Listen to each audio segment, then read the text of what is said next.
Peter 3:8 tells us, finally, all of you should be of one mind, sympathize with each other, love each other as brothers and sisters, be tender-hearted, and keep a humble attitude.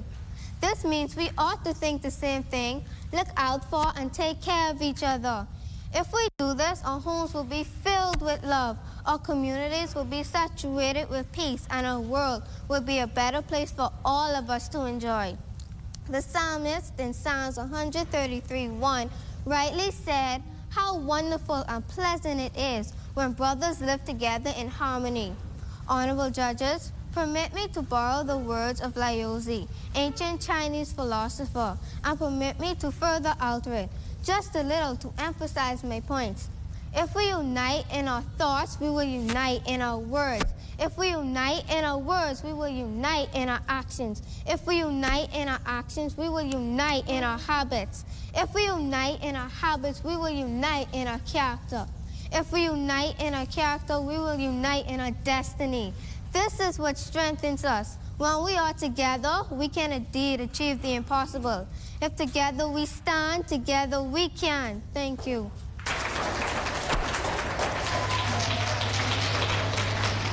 And now, for the moment everyone is waiting for has been, and like I said, it was a great contest, and I encourage you to continue. In third place, I would like to say the Valley Boys, but this is a job. In third place, all the way from TG Global Professional Development School, please let's give it up for, and I don't want to get in trouble, I have to pronounce this pretty name. Prikaya Wright.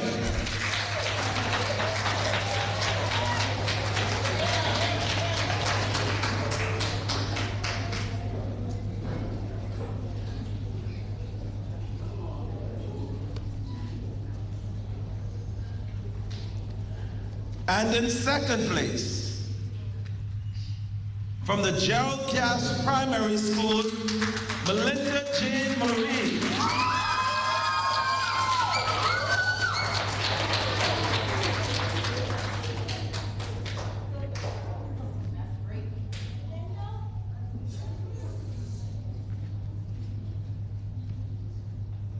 And now the winner of the 12th Annual Voices of Hope Championship Speech Competition, hailing all the way from the Eastern New Providence District Palmdale Primary School, Alia Cody.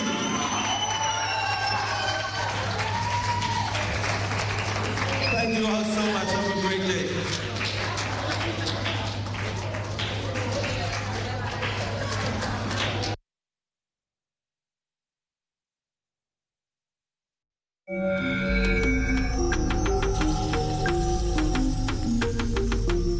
You're watching the ZNS Network, the People's Station.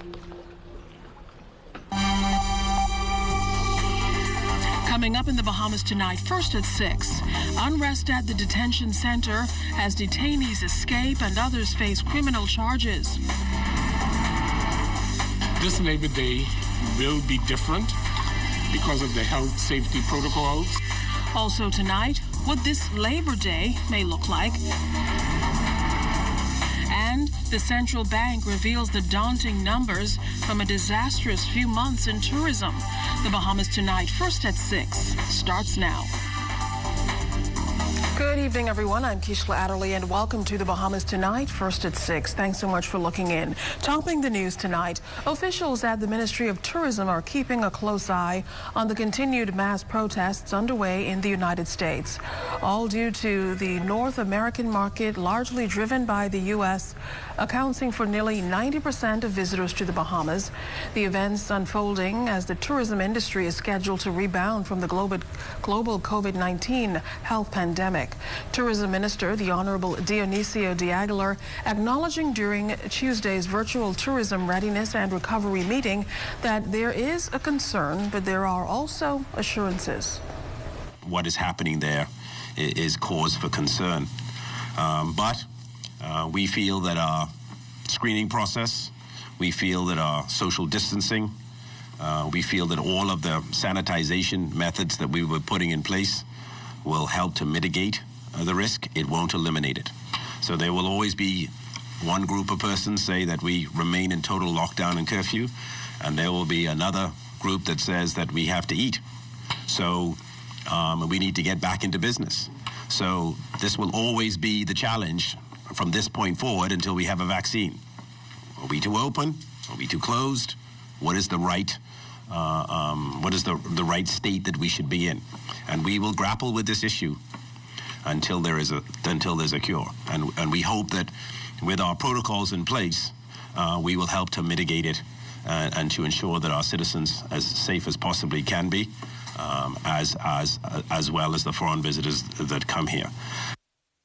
Well, as health officials acknowledge a flattening of the COVID-19 curve, they're also monitoring certain venues that comprise close quarters, like the downtown straw market. Immediate past president of the Bahamas Hotel and Tourism Association and senior vice president at the Atlantis Resort, Stuart Bowe, confirmed there is a plan in place. Market will be reconfigured. We've worked with their associations. There's intense training, but it will take all stakeholders working together, because you're correct. It is tight in there. And we have many sizes of straw markets. From this exercise, I learned we had 5 straw markets. But we have a very good plan. The training, the sensitivity, the screening, the signage, I think will be viable, and we would still be able to create a very good product. A recent report from the Central Bank of the Bahamas shows exactly how much COVID-19 has impacted the country's #1 industry. Our Desmond Saunders takes a look. The central bank's monthly economic and financial development report for April showed that COVID-19 travel restrictions imposed globally negatively affected the country's tourism sector, as both the value-added air segment and sea traffic came to a standstill. Total visitor arrivals declined by 59.7% in March, a reversal from a 5.9% growth during the same period in 2019. Underlying this outturn, the high-value added air segment fell by 62.5%, a turnaround from the 9.5% gained a year earlier. The dominant sea component declined by 58.6%. Total visitors to New Providence contracted by 64.6%, contrasting with the 20.9% growth in the prior year, as both the sea and air components fell by 66.7% and 60.2% respectively. Data from the Bahamas Hotel and Tourism Association and the Ministry of Tourism confirmed the deterioration in hotel sector performance. In March, the average hotel occupancy rate declined significantly to 41.8%. From 86.7%. With the closure of the borders in full effect, data provided by the Nassau Airport Development Company Limited revealed that during the month of April, total international departures contracted to a mere 445 relative to the prior year's 18.3% growth to 160,275. With regard to the vacation rental market, data provided by the AirDNA for the month of April showed a 59.4% fall off in total room nights sold, underpinned by contractions in bookings for entire place listings and hotel comparable listings of 60.1% and 52.1% respectively. Meantime, preliminary data on the government's budgetary operations for the third quarter of 2019-2020 showed a widening in the deficit to $251 million from $140 million in 2018-2019. Desmond Saunders, ZNS Network News. The Royal Bahamas Defense Force investigating a disruption at the Carmichael Road Detention Center yesterday. A Defense Force release confirmed that Haitian migrants, 67 men and 18 women, staged a hunger strike in order to make the demands to be returned home. We understand that while Defense Force Marines were able to resolve the situation, this was followed up by a fight between 2 Haitian nationals. We're told the situation was contained. We'll have more details on the unrest coming up in the Bahamas tonight at 7. Meantime, the Police Commissioner Paul Roll is addressing police brutality concerns here in the Bahamas. His plans for behavioral reform come against the backdrop of mass protests in the U.S. sparked by the killing of George Floyd, a black man who died at the hands of police. we have been addressing that, and I've taken a more proactive approach to dealing with breaches of discipline in the Royal Bahamas Police Force and trying to clean that up. And I think we're making some good progress internally. You're going to see some things. We've also been meeting with the police inspectorate, and that is the process that we have ongoing. Now, the police commissioner says there is a compendium of standing orders that he's reviewing because times have changed and the police have to modernize to address today's issues. Roll says there are plans to promote more officers during this 3-year tenure as senior officers move out, and his crime management strategy calls for a certain number of ranks. We have just had promotions, for example, in the senior corps. Since that, I already had 2 chief superintendents who, just yesterday, I saw one his letter advising him to begin leave. Last month, there was one. I have 2 superintendents that will be going home in June. They'll be receiving their letters either today or tomorrow. I have another superintendent who starts in September, 2 in November, 2 in January, so we are really short. And so we have to then replace those. Well, still ahead tonight, the Labor Minister has an update on this year's Labor Day observances. That story and more when the Bahamas Tonight, first at 6, comes back.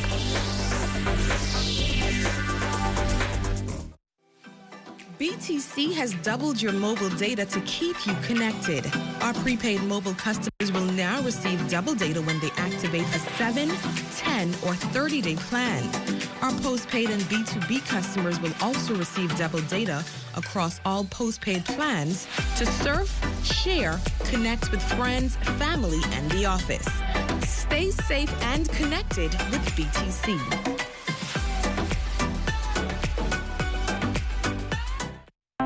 Today is a day for fun. Today is a day for family. So why should yesterday's worries affect my today? That's why I insure my family with J.S. Johnson, because their mission is to provide us with the best insurance coverage possible. With J.S. Johnson, I know my family comes first, so I take comfort in knowing that they always have us covered, providing us with a great today and an even better tomorrow. J.S. Johnson Insurance Agents and Brokers, giving you peace of mind. Launch authorization received. Houston.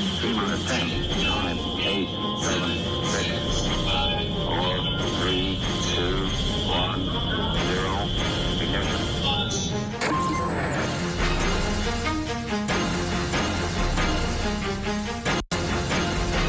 My dear students, the Ministry of Education wants to ensure that your education continues while you're on this break away from school. It is important that you continue with your lessons. Therefore, we would like for you to go to the Ministry of Education's webpage and register. That's the ministryoфeducationbahamas.com and register on the Virtual Learning tab. Go to the Ministry of Education webpage, that is ministryoфeducationbahamas.com, and register on the Virtual Learning tab. Very important that you continue your education.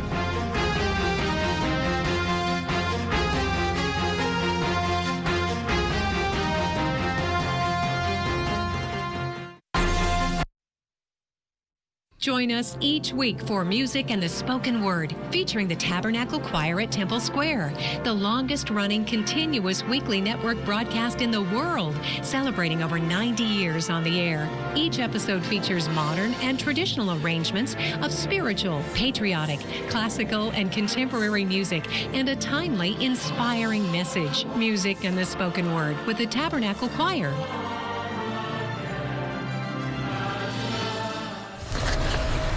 Since the COVID-19 pandemic, farmers are cashing in on the huge demand for locally grown produce. During our recent visit to the Bahamas Agricultural and Industrial Corporation's Farmers Market Exchange, farmers Natasha Adderley and Orthniel Humes spoke about the growing demands. Actually, since COVID, we started a successful delivery service, which we have a lot of expats and local Bahamians who are taking advantage of the local produce.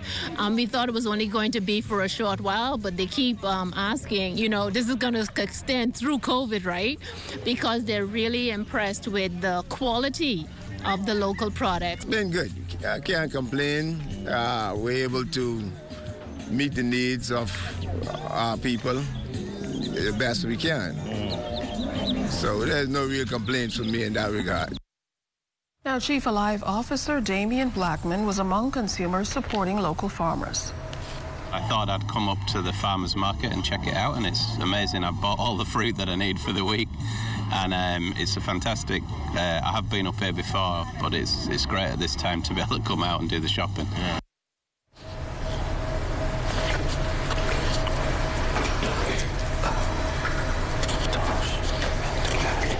Well, on to other news now. Minister of Labor, Senator the Honorable Dion Fowkes, noting that the celebration of workers through the annual Labor Day parade has been impacted by the COVID-19 pandemic, which has forced the parade's cancellation this year.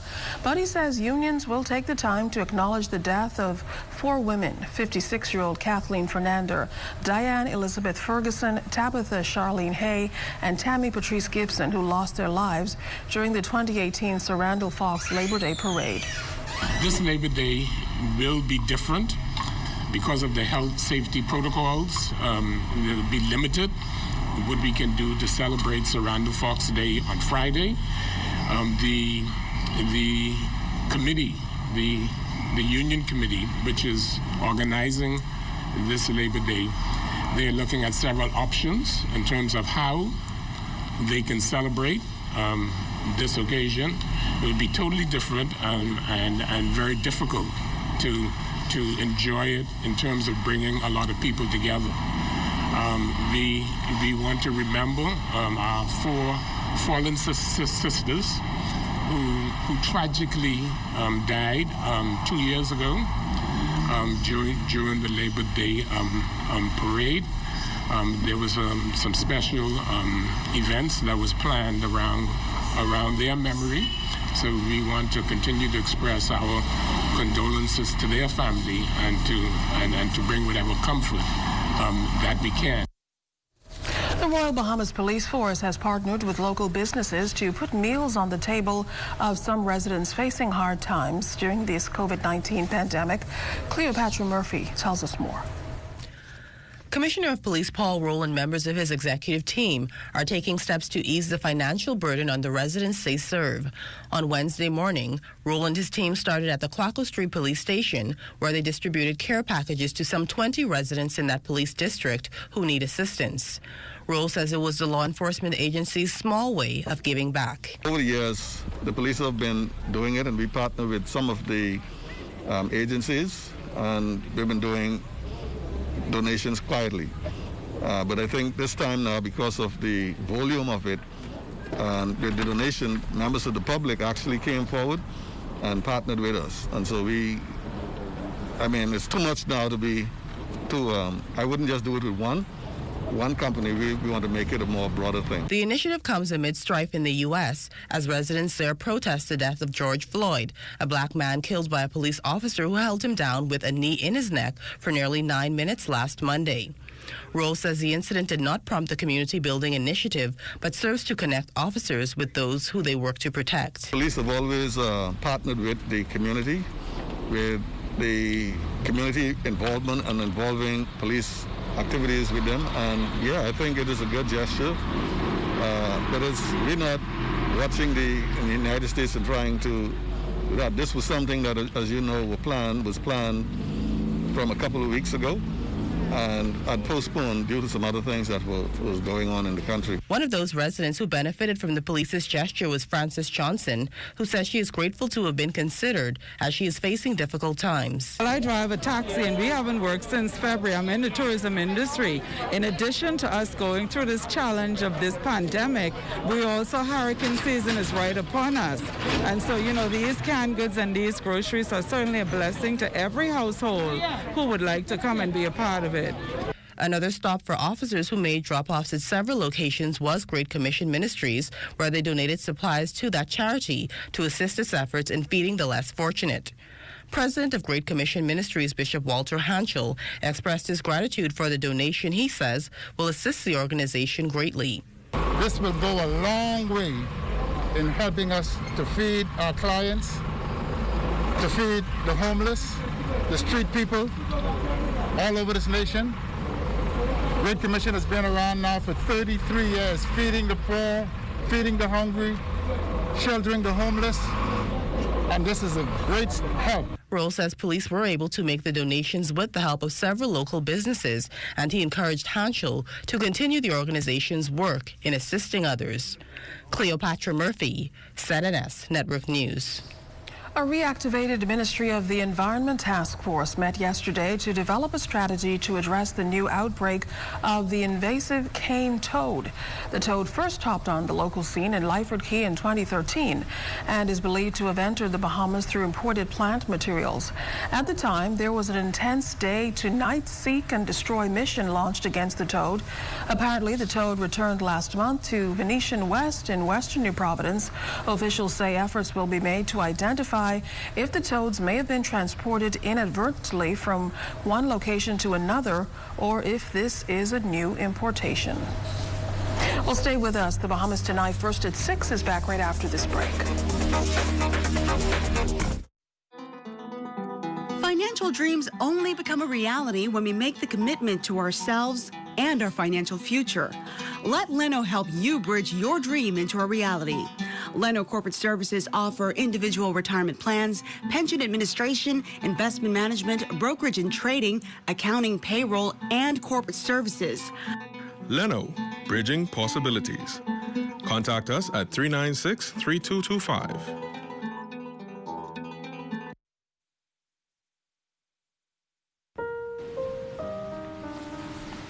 What if you looked in the mirror and saw something different?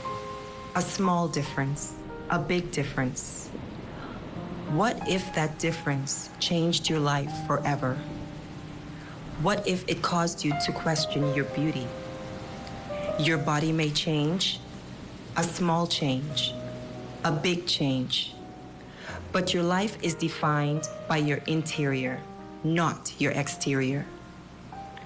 I felt, I called, I tested, I acted. I won. I am the cure. A living story of survival. Be the cure. Live the life you love and love the life you live.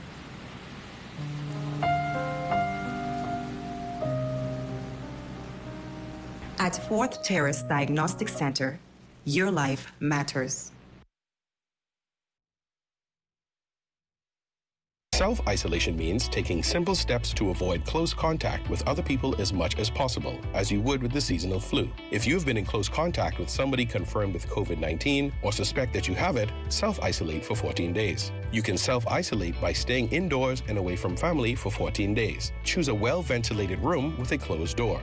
Household members should stay in a different room, or if that is not possible, maintain a distance of at least 3 feet. Use a sealed waste basket and double bag your waste before disposal. Limit movement in your house. Stay in your assigned space away from the rest of the household. The caretaker will bring food and anything else you need. Use separate cookery and cutlery. Use a separate bathroom and clean it regularly. Use separate towels, separate cleaning linens, and clothing. If you are in need of care by household members, limit the number of caregivers. Assign one person who is in good health and has minimum risk conditions. Most importantly, remember, do not invite others over. Should you or anyone you know feel that you've been exposed to the coronavirus, contact the COVID-19 hotline at the Ministry of Health immediately. To reach us, call 376-9350, 376-9387, 300-2619, or our 24-hour hotline at 502-7382. For more information, visit covid19.gov.bs. This public service announcement was brought to you by the Ministry of Health and this television station. It's a student's dream to receive a scholarship. Well, tonight, our Charles Fisher has some good news to share from one of his recent stories. I was watching the news last week, And my good friend, Mr. Fisher, I reached out to him after seeing your interview and your story and watching you play. And we were motivated by what we saw.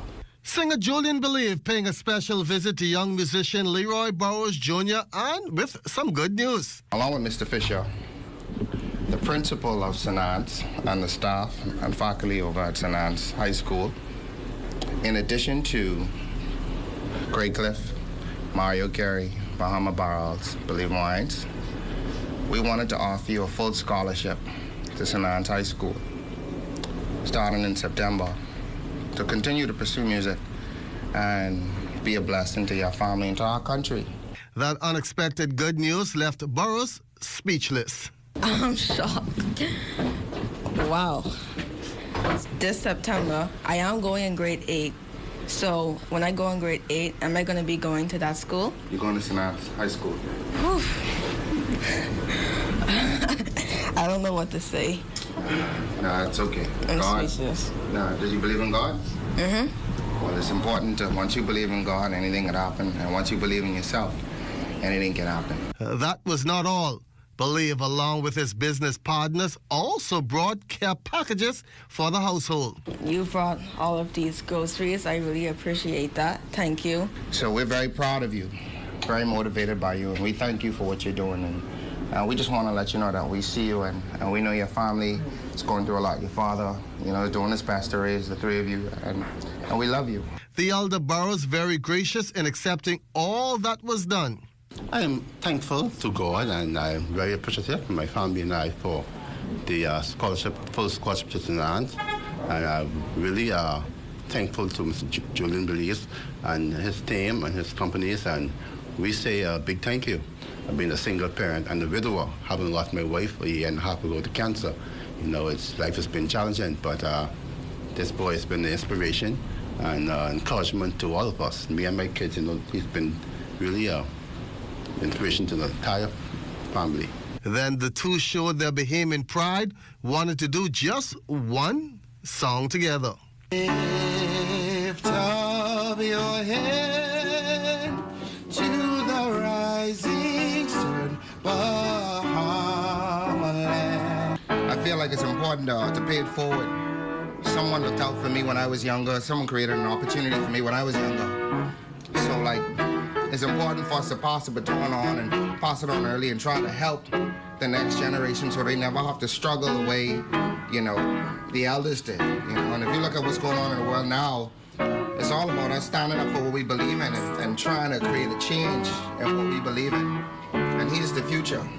So I'm going to do my part as a musician. You gotta believe dreams do come true. And for Leroy, he's starting to realize that. For ZNS Network News, I'm Charles Fisher. Congratulations, Leroy. Stay tuned. We'll check your weather right after this break. Hepatitis is the inflammation of the liver, which is the organ responsible for filtering toxins from the body, producing bile for digestion, and producing proteins and clotting factors. The most important cause of hepatitis worldwide is viruses, of which there are 5 main types: A, B, C, D, and E. Hepatitis B and C are major health challenges globally, affecting over 300 million persons worldwide.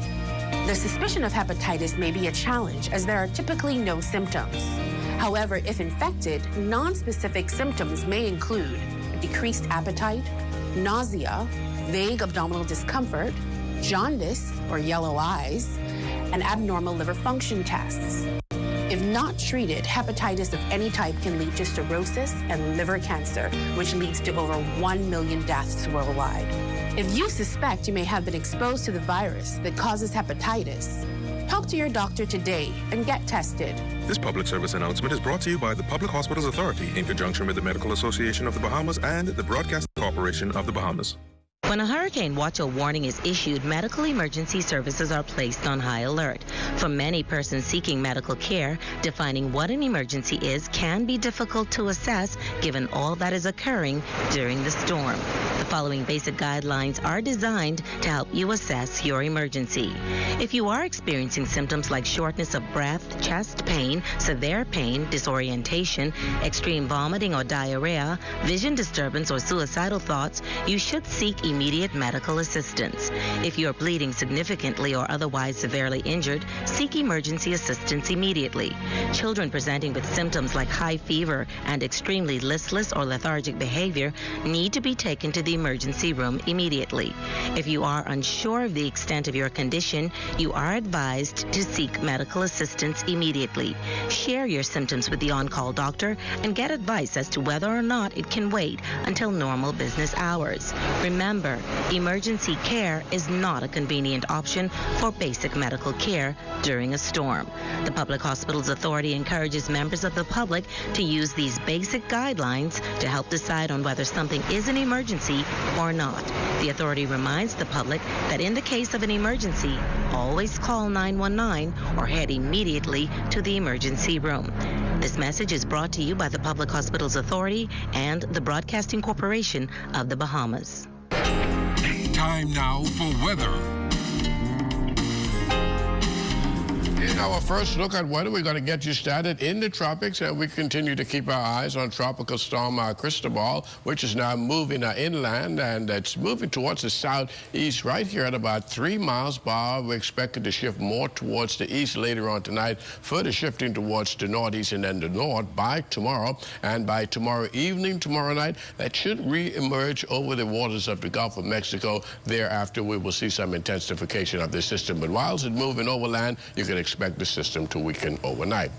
And then this is the forecast track moving northward, taking aim for Louisiana, and that perhaps will take place sometime either late on Sunday or Monday of next week. We'll continue to monitor it and keep you abreast of how that will develop. But outside of our studios, we have a bit of cloud and sunshine. Your temperature at 84 degrees, relative humidity 65%, southeast winds at 14 miles per hour, the barometric pressure 1,015.3 millibars. That's 29.98 inches, and the pressure is steady. That's going to do it for your first look at weather at 6. Stay tuned, more weather. Mr. DeCamp. Thanks a lot, Basil. That does it for us in First at 6. Stay tuned. The Bahamas Tonight Northern Edition is straight ahead.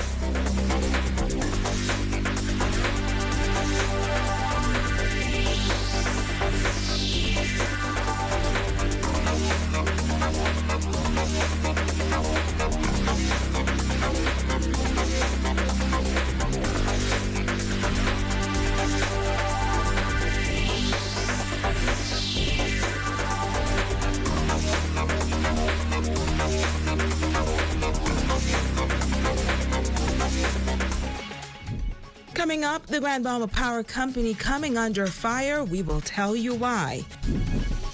And police in Grand Bahama need your help in locating this wanted suspect. The Bahamas Tonight, the Northern Edition, starts now. This is the Bahamas Tonight Northern Edition.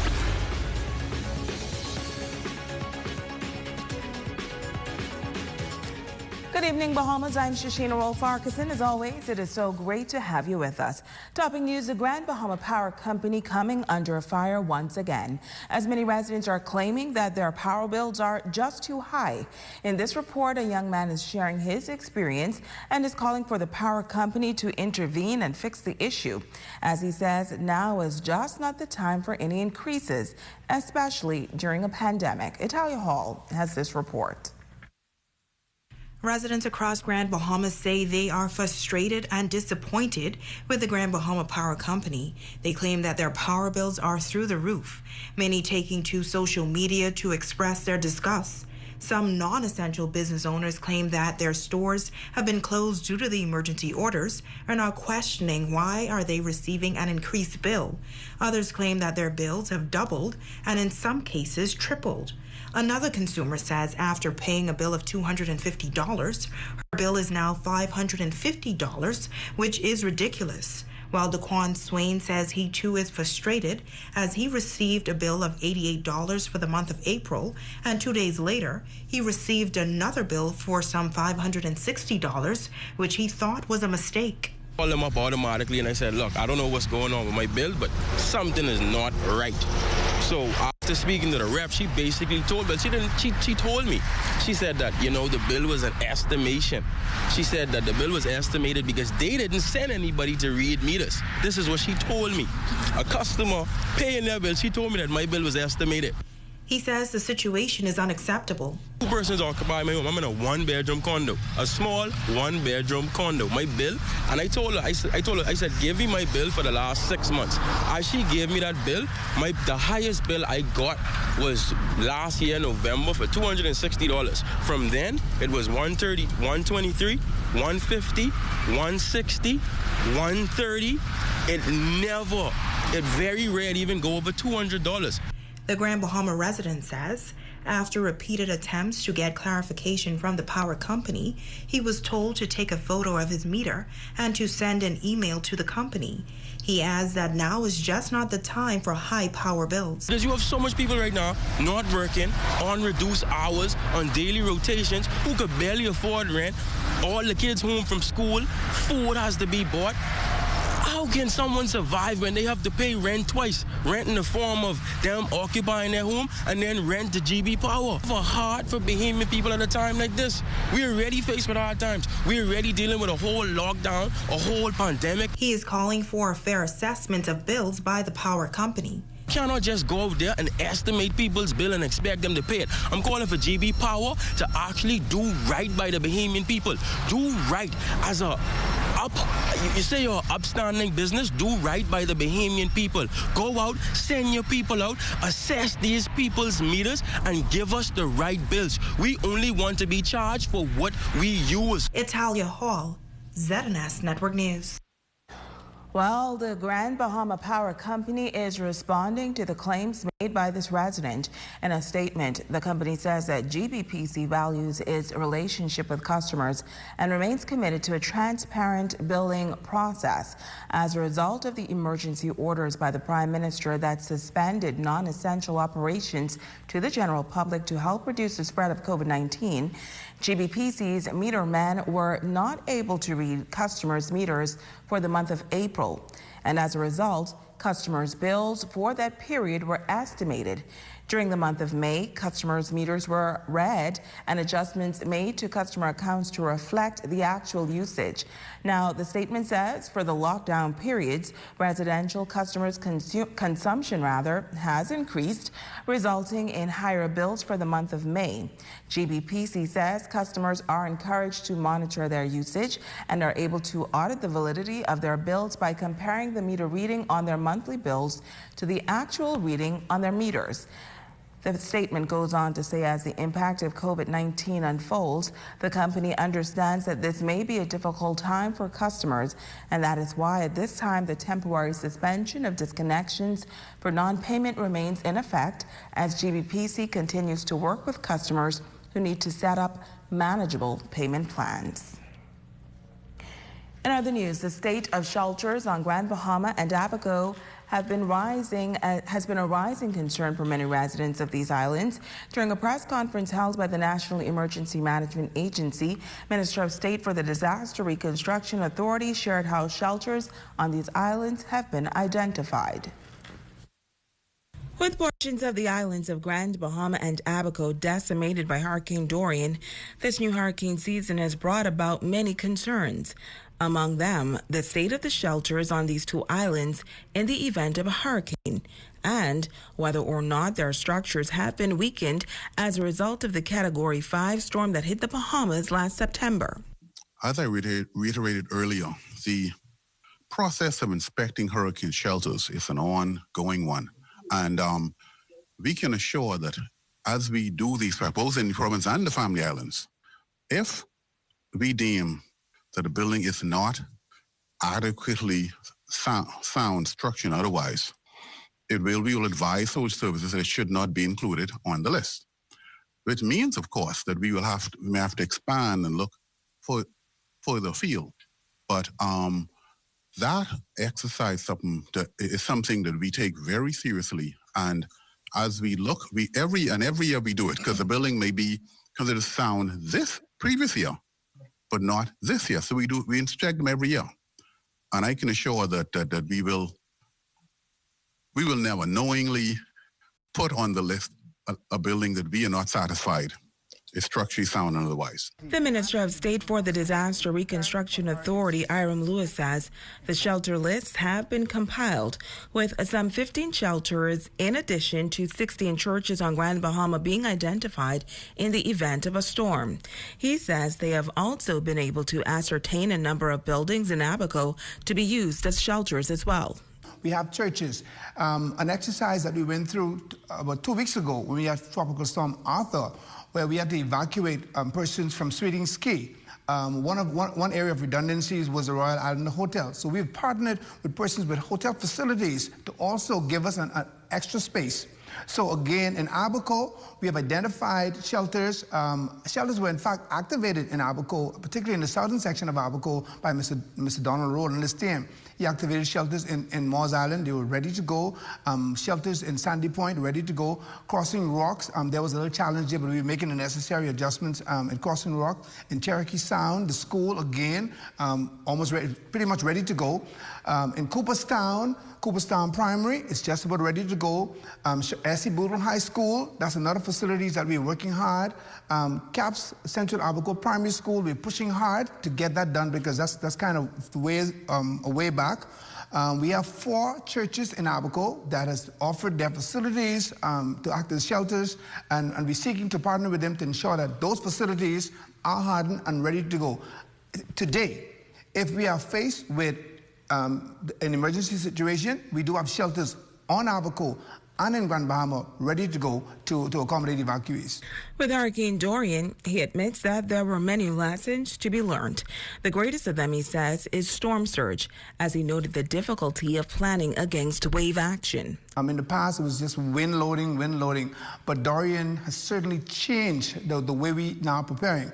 So we have partnered with the Grand Bahama Port Authority, Mr. Troy McIntosh and his team, to get GIS maps. So our GIS map would give us topographical studies so that we'll know exactly at what elevation our shelters exist at. So if the storm is projected to bring, say, 10 feet of storm surge, any shelter that is in that zone will not be used. So we have taken GIS studies, 2 feet level, 4, 6, 8, up to 25 feet, I believe, and we've made note of those shelters. Those shelters will be rated. And as a result of what happened during Dorian, and as the Met Office stated earlier, based on the condition that the storm will bring, we will then activate those shelters accordingly.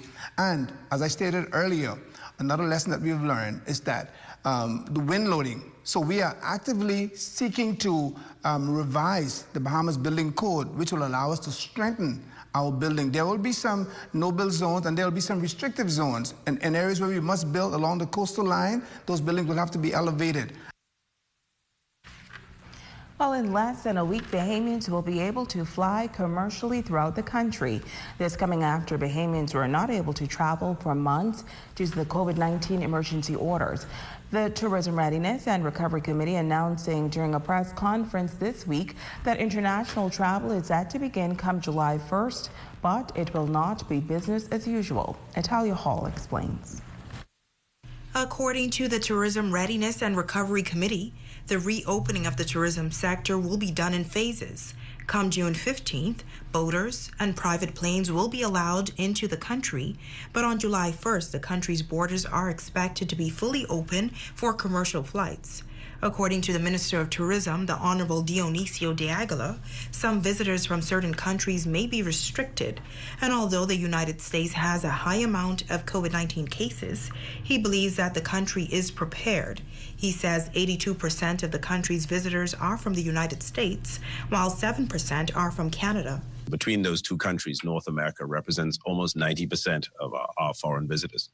So we can't ignore the fact that if we're going to restart the tourism industry, that is going to be the origination of most of our foreign visitors. And yes, we're watching the televisions, and yes, we're seeing that what is happening there is cause for concern. But we feel that our screening process, we feel that our social distancing, we feel that all of the sanitization methods that we were putting in place will help to mitigate the risk. Committee member Vernice Joaquin says traveling by air will be different across the country, and several safety measures are being implemented, from frequent hand sanitization to markers throughout airports and social distancing. Wearing of masks on board aircraft, suspension of onboard food and beverage services. In some instances, the middle seats are being unavailable for sale. Once visitors arrive into the country, they can expect a wide range of protocols at the various airports, including temperature checks. In Nassau, Grand Bahama, and the Family Islands, sanitization programs were key. Signage reminding everyone to observe good hygiene behaviors, hand sanitizer dispensers readily available, social distancing markers as permitted by the terminal footprints, limiting the admission into all terminals to only travelers and airport employees, limiting close seating in hold rooms except for family groups. President of the Bahamas Hotel and Tourism Association and committee member Carlton Russell says many within the tourism sector, including hotels, will be informed about a certification program. First phase of it is basically for pre-certification. It's a trust and honor type of a system, and that is that we allow you to do your self-assessment based on the criteria that is outlined in the TRRC. Within 30 to 60 days, you'll have a physical visit to verify that you're in fact meeting those standards. And like I indicated before, even with properties that don't meet those standards, the relevant agencies will work with you to ensure that you correct the deficiencies. Italia Hall, ZNS Network News.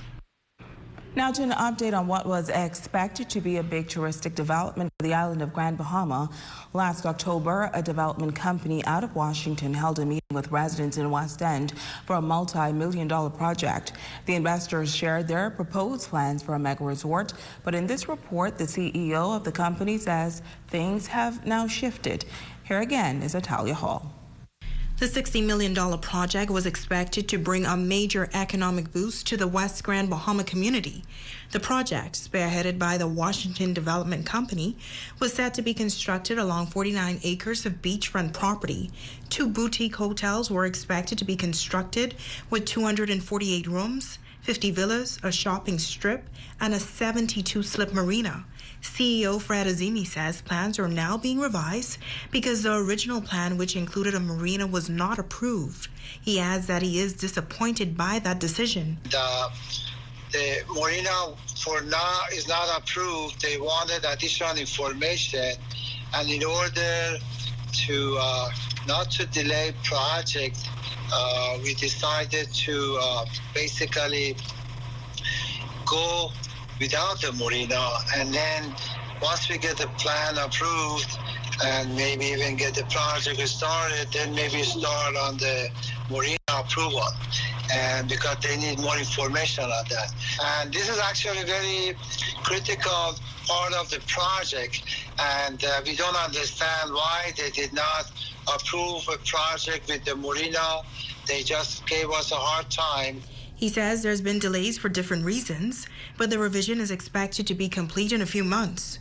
Once we get all the approval, it would be probably 6 months after that, maybe get off the ground. And with COVID-19 spreading across the globe, the CEO says it is affecting the project, and he says the demand is not as high for the hotel sector at this time. Well, we're hoping by time, the projects get approved and then hopefully get started at the time, and build the demand come back. Italia Hall, ZNS Network News.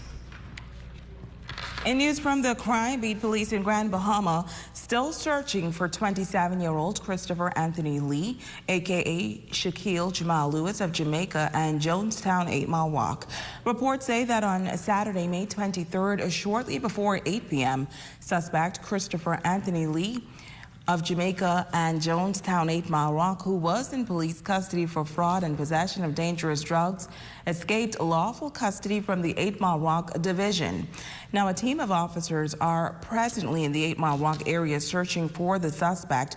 Police are sending a strong warning to persons who are harboring and aiding this fugitive. Persons are reminded that it is an offense, and those who are in breach will be arrested and placed before the magistrate court. That's your boy, your Minister Keith Evans. You know, it's so easy for us to stand back and look and see all these things that is taking place and be judgmental. You know, we can never truly understand what people are going through. It seems that the world has stopped and everyone is despondent, discouraged, broken, dealing with anxiety and all sorts of stuff. You know, no income coming in and the bills piling up and everything like that. But I just want to encourage each and every one of us. I truly believe that we have been just building our future and building our hope on the things of this world. And so when this world system stops, we stop. But I want to encourage each and every one of us that, you know, brighter days are ahead. And I'm reminded of the story of Neriah, the son of Baruch, who was the stenographer of Jeremiah. Now, Jeremiah had to encourage this young man as the city of Jerusalem was about to be destroyed by Nebuchadnezzar and the people of Babylon. And Neriah was perplexed. He was discouraged. He was, you know, bewildered at what God was doing or what God was about to do in destroying the city of Jerusalem. This young man had accumulated some monies and stuff. He had built a good future. He had a good job and everything like that. And so everything's working in his favor. But lo, behold, comes the Babylonians that was about to take all this away from him. And so God had promised him, listen, yeah, what you see, I'm about to destroy. I'm about to remove. But your life, I will give as a prize of all. I don't know who I'm talking to, but I just want to encourage somebody. Let us continue to build our faith and our hope and our trust in God, not in the things of this world, because the things of this world is just passing away. You know, God is able to keep you. God is able to provide for you. But our perspective must be on God. Our focus must be on God, according to Colossians chapter 3, verses 1 and 2. Set your affection on things above and not things on the earth.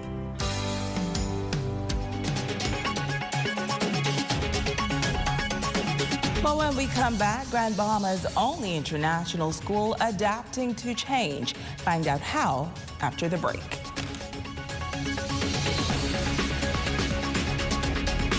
This portion of the news is brought to you by Dolly Madison, Freeport's original home center.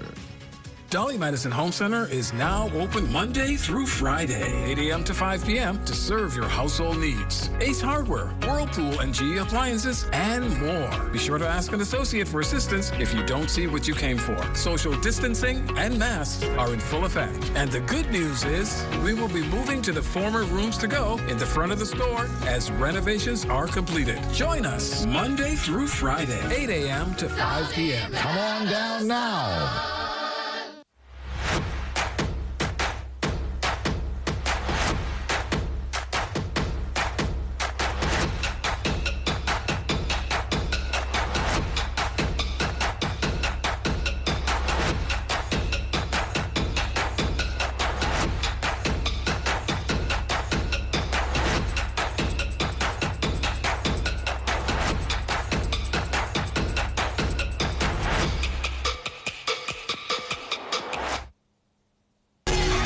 Congratulate your special graduate on ZNS with a television billboard to air on the Bahamas Tonight Northern Edition at 6:30 p.m. You can also share this momentous occasion with family and friends on the ZNS community page, channels 230 and 420. Call ZNS today and create special memories for your 2020 graduate.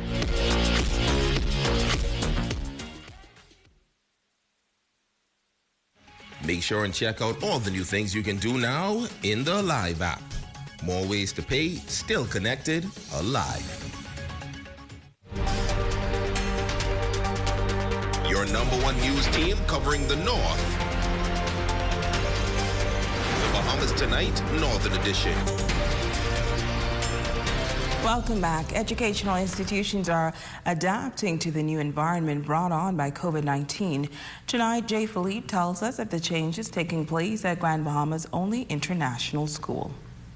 The coronavirus pandemic is forcing global experiments with remote teaching.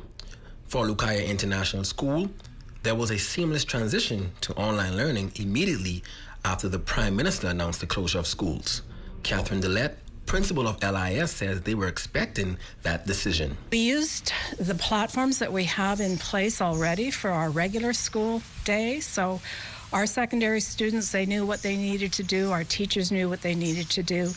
And primary students as well. We had to introduce a new platform, but all of that has gone very, very well for us. Dillette says the students have embraced online learning. Right now they're writing exams. We have completed a full year's curriculum, and we're really looking forward to August, hopefully, to be able to open our campus back up. The school has been using a variety of virtual learning platforms even before the COVID-19 pandemic. At both the high school level and primary school level, the main online learning platform tool is called ManageBack. Teachers use that for posting assignments. They use that for kids to submit their assignments. There's a chat function in ManageBack. We have student portfolios there. Everything is available there.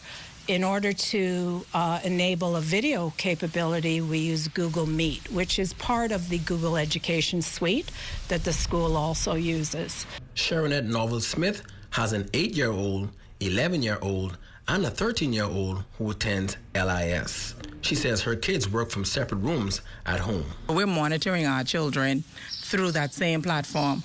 I can speak to my children readily every minute.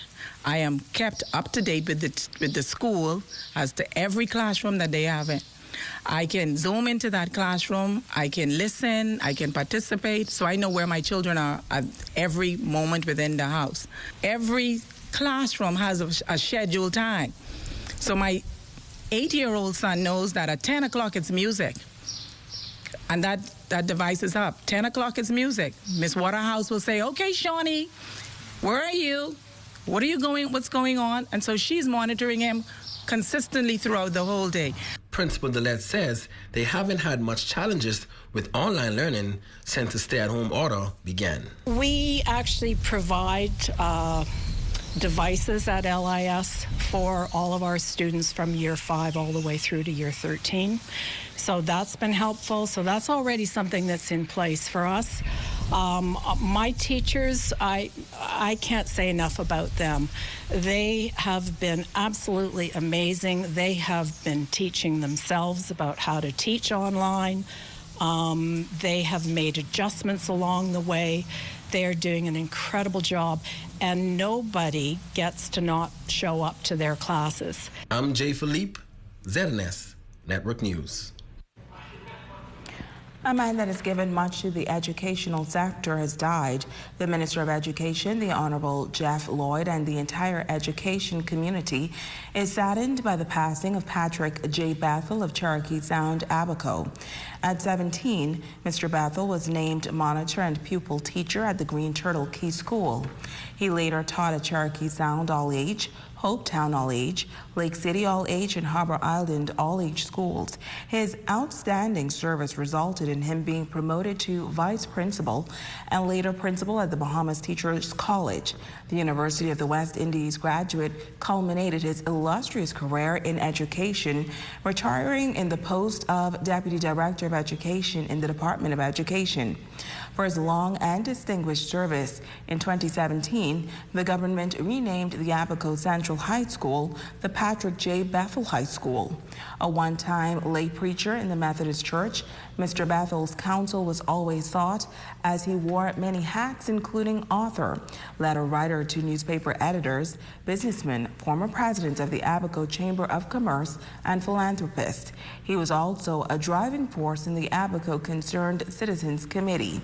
The Ministry of Education extending sincere condolences to Mr. Bethel's children, as well as residents of Abaco, on the passing of Patrick J. Bethel, a noble son of the Bahamas.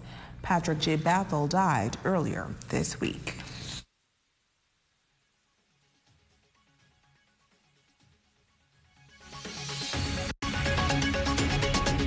The Hardware Center, located on the Fishing Hole Road, presents their 2020 Hurricane Preparedness Checklist. Tip 1, food and accessories. Look, it's simple. Fidelity can consolidate all your bills for their debt consolidation loan. Give you one monthly payment and money in your pocket. So let me get this straight, Miss Financial Coach. You say something about cash in my pocket? Yes. And a savings plan with 5% interest? Wow. Finally, a bank that's looking out for me. What you want me to sign? That's not all. We also offer competitive interest rates and free financial coaching.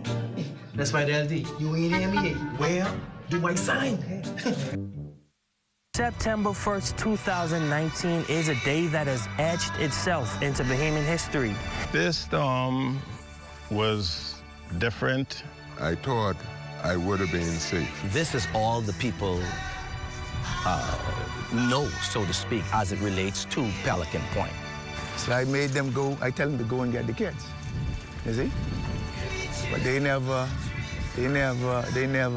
returned. When the current took me into the tree, I was able to hop up into the tree, and that's where I spent my hurricane from 2 till 6 in the morning. And it didn't take no time for the water to come. I said the devil himself, hell, had to pass right off. This is East End after Dorian.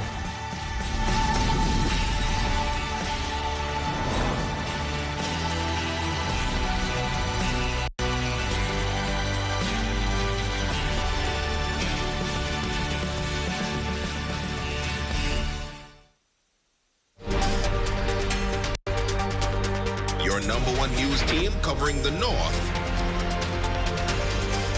The Bahamas Tonight, Northern Edition.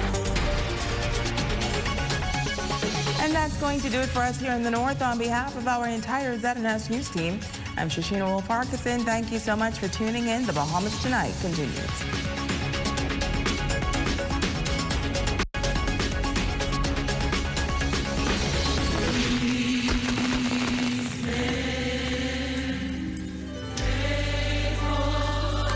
Over 25 years ago, I started a food distribution company from the back trunk of my car, selling only 6 food items.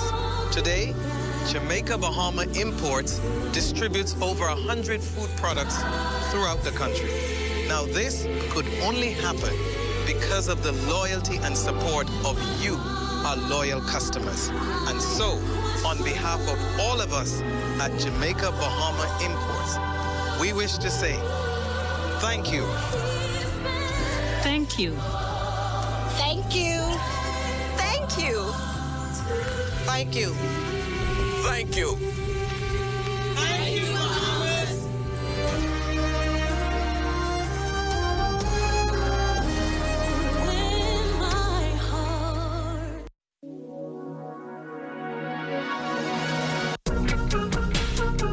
Let's stay COVID-free. Remember the 3 S's. Sanitize, social distance, and stay inside.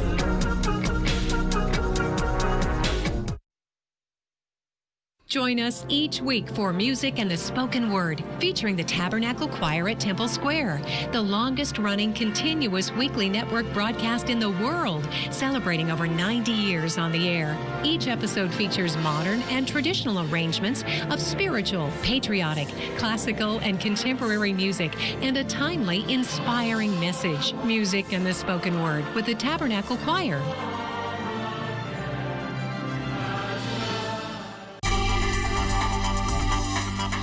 Coming up in the Bahamas tonight, the National Report. Unrest at the detention center as detainees escape and others face criminal charges. The central bank reveals the daunting numbers on tourism shortfalls. I'm taking a more proactive approach to dealing with breaches of discipline. Hear the police commissioner as he reviews the disciplinary measures for police officers. This Labor Day will be different because of the health safety protocols.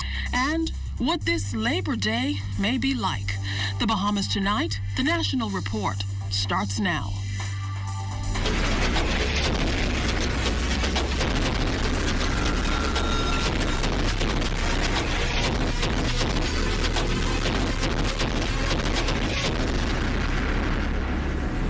Good evening, everyone. I'm Keishla Adderley, and welcome to the Bahamas Tonight, the National Report. Thanks so much for joining us. Topping the news this evening, an intense investigation is underway into a disturbance at the Carmichael Road Detention Center Tuesday morning.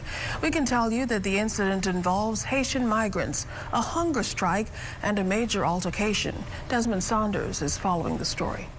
Operations at the Carmichael Road Detention Center back to normal following Tuesday's uprising involving Haitian detainees. The disruption all started with Haitian migrants who staged a hunger strike advocating to be returned home. The Haitian detainees included 67 males, 18 females, who represent 56% of the detention center's population. We understand some of them were at the facility since February. Royal Bahamas Defense Force commanding officer of the Military Police Department with responsibility for security at the detention center, Natasha Miller. To date, no one has escaped, and the atmosphere at the DC is calm and all is in order. Muller says once the disruption began, Defense Force officers immediately de-escalated the situation. The persons who created this disturbance were eventually removed from the holding area and placed in another security holding area on the compound. The Immigration Department, as well as the Defense Force, provided additional security measures to ensure that all of the immigrants remained safe. Defense Force officials making it clear that no one escaped from the detention center.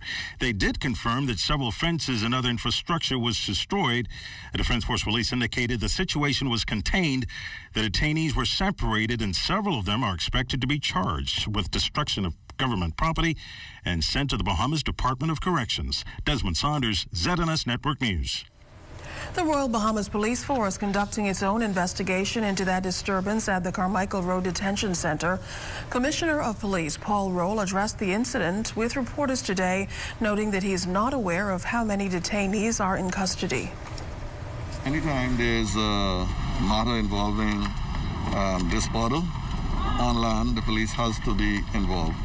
And so, yes, and then we will do investigation, determine whether or not there are breaches in the law, and need be, we will take the necessary action to put the people before the court. Now, the new police commissioner making his mission to make changes within the law enforcement agency he heads. Changes, he says, which will make officers more accountable and better meet the needs of the times that we live in. Here's Cleopatra Murphy. Commissioner of Police Paul Roll is moving to address concerns over police brutality in the country. His plans for behavioral reform come against the backdrop of mass protests in the U.S. sparked by the killing of George Floyd, a black man who died after an officer held him down with a knee in his neck for nearly 9 minutes last week. We have been addressing that, and I've taken a more proactive approach to dealing with breaches of discipline in the Royal Bahamas Police Force and trying to clean that up. And I think we're making some good progress internally. You're going to see some things. We've also been meeting with the police inspectorate, and that is the process that we have ongoing. Roll, who addressed reporters outside the Kwaku Street police station, says he has codified several policies to address other breaches that were not addressed, so officers can now know their limitations. One of those would be the professional standards. I just finished reviewing that about 10 minutes ago. And dress code, I'm going to be releasing that shortly. We also have the social media policy, and that is one that is going to also be released within a couple of days. And then there are some others that we are revising. Roll, who took the helm at the Royal Bahamas Police Force as Commissioner of Police at the end of March, replaced former Commissioner of Police Anthony Ferguson. He says there is a compendium of 4 standing orders that he is reviewing because times have changed and they have to modernize to address issues of the day. Roll says there are plans to promote more officers during his 3-year tenure as senior officers move out, as his crime management strategy calls for a certain number of ranks. We have just had promotions, for example, in the senior call. Since that, I already had 2 chief superintendents who just yesterday I served one his letter, advising him to begin leave. Last month, there was one. I have two superintendents that will be going home in June. They'll be receiving their letters either today or tomorrow. I have another superintendent who starts in September, two in November, 2 in January. So we are really short. And so we have to then replace those. The Commissioner of Police says vacancies also have to be filled within the lower ranks, but with the current state of the economy, it has to be done in increments. When it comes to additional promotions within the police force's executive team, he says the team is set. That ship has sailed. No more promotion this year. What you see now is what it'll be until the government is able to afford to even with the shortage that we have now, we have to wait until, and hopefully we have sufficient funds to do it. Rule says he has already employed austerity measures to curtail costs. For example, refurbishing old motorcycles and vehicles that were damaged in accidents and reintroducing them to the fleet. Cleopatra Murphy, SAT&S Network News. Officials at the Ministry of Foreign Affairs are closely monitoring the protests taking place across the United States, and to date, they're not aware of any Bahamians who have been harmed. In a release issued today, Foreign Affairs officials encouraged Bahamians living in the U.S. to follow the laws, act responsibly, and avoid altercations and adhere to the instructions of officials.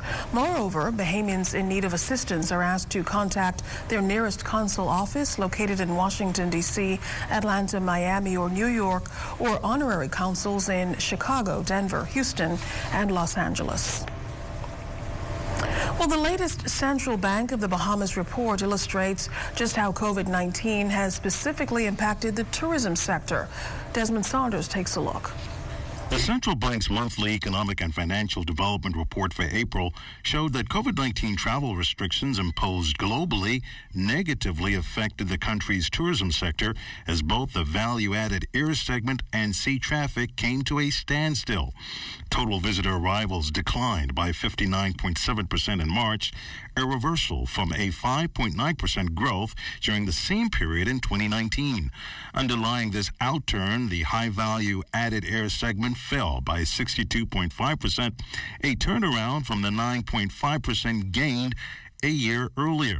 The dominant sea component declined by 58.6%. Total visitors to New Providence contracted by 64.6%, contrasting with the 20.9% growth in the prior year, as both the sea and air components fell by 66.7% and 60.2% respectively. Data from the Bahamas Hotel and Tourism Association and the Ministry of Tourism confirmed the deterioration in hotel sector performance. In March, the average hotel occupancy rate declined significantly to 41.8%. From 86.7%.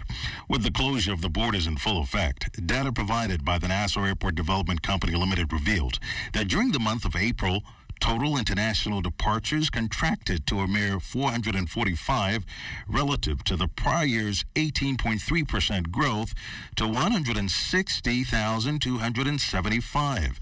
With regard to the vacation rental market, data provided by the AirDNA for the month of April showed a 59.4% fall-off in total room nights sold, underpinned by contractions in bookings for entire place listings and hotel comparable listings of 60.1% and 52.1% respectively. Meantime, preliminary data on the government's budgetary operations for the third quarter of 2019-2020 showed a widening in the deficit to $251 million from $140 million in 2018-2019. Desmond Saunders, ZNS Network News. Well, tourism officials, meantime, watching how the global COVID-19 pandemic has forced changes to the way we do business in the number one sector. Stuart Bowe of the Tourism Readiness and Recovery Committee addressed how the crammed quarters of the straw market could impact the country's number one industry and the health of those in the market. The straw market will be reconfigured. We've worked with their associations. There's intense training, but it will take all stakeholders working together, because you're correct. It is tightened there. And we have many sizes of straw markets. From this exercise, I learned we had 5 straw markets. But we have a very good plan. The training, the sensitivity, the screening, the signage, I think will be viable, and we would still be able to create a very good product. Now, Tourism Minister, the Honorable Dionisio de Aguilar, noted that the North American market, especially the United States, accounts for nearly 90% of visitors to the Bahamas. What is happening there is cause for concern. But we feel that our screening process, we feel that our social distancing, we feel that all of the sanitization methods that we were putting in place will help to mitigate the risk. It won't eliminate it. So there will always be one group of persons say that we remain in total lockdown and curfew, and there will be another group that says that we have to eat. So we need to get back into business. So this will always be the challenge from this point forward until we have a vaccine. Are we too open? Are we too closed? What is the right the right state that we should be in? And we will grapple with this issue until there's a cure. And we hope that with our protocols in place, we will help to mitigate it and to ensure that our citizens as safe as possibly can be, as well as the foreign visitors that come here. Well, still ahead tonight, farmers hoping to meet the growing demand for produce during the COVID-19 pandemic. And here are the latest details as plans are set for this year's Labor Day festivities. We're back right after this. This portion of the news was brought to you by Sunoil Limited Shell, fueling journeys that matter.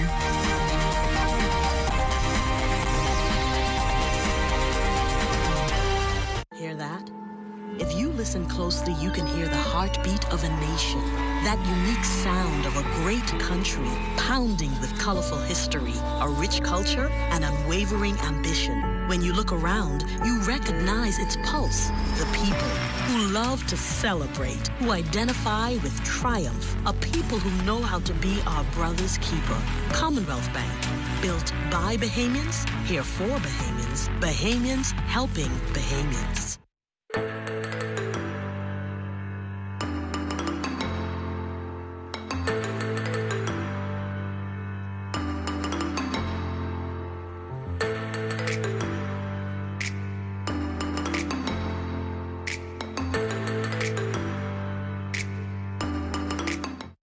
Making the world's most tender, juicy fried chicken requires the highest quality ingredients. Our team of cooks start with KFC's secret recipe of 11 herbs and spices and fresh chicken every day. Hand-breaded and cooked to golden perfection, ensuring that KFC's chicken is hot and crispy every time. KFC delivery is available through the Craven app or visit your nearest KFC location for drive-thru or carry-out. KFC Nassau. Or a loved one currently under medical care? Do you need affordable medical supplies? Ports International is the largest home health care supplier. Our compassionate team is committed to patients and their loved ones. From hospital beds to wound care, wheelchairs to walkers, Ports is a one-stop shop for your medical supplies, and we accept all major insurance. With 2 locations to serve you, at Airport Industrial Park and Shirley Street, we also ship to the Family Islands. Visit us on Facebook or call Ports at 377-1771. This portion of the news was brought to you by McDonald's. McDonald's, I'm loving it. Welcome back. More COVID-19 tests have been administered. According to today's Ministry of Health dashboard, some 2,134 tests have been completed, 13 more than yesterday. Today marks 3 straight days of no confirmed cases reported this week, and the number remains at 102. 55 recoveries, 36 active cases, and 2 hospitalizations remain on record, though. We can also report tonight that Acting Minister of Health, Prime Minister the Most Honorable Dr. Hubert Minnis, will hold a national press conference to give an update on the COVID-19 pandemic. It's set for 5 o'clock tomorrow afternoon from the office of the Prime Minister. Of course, you can watch the live proceedings here on the ZNS network. In other news tonight, Progressive Liberal Party leader Philip Brave Davis addressing the country's economic recovery during COVID-19 during his monthly press conference today. Mr. Davis commented on the recent approval of the $250 million loan from the International Monetary Fund, pointing out that while funding may be needed, the loan may significantly impact the reputation of the country. The money markets and the banks, when they see that you've gone to the IMF, that is usually a source of last resort.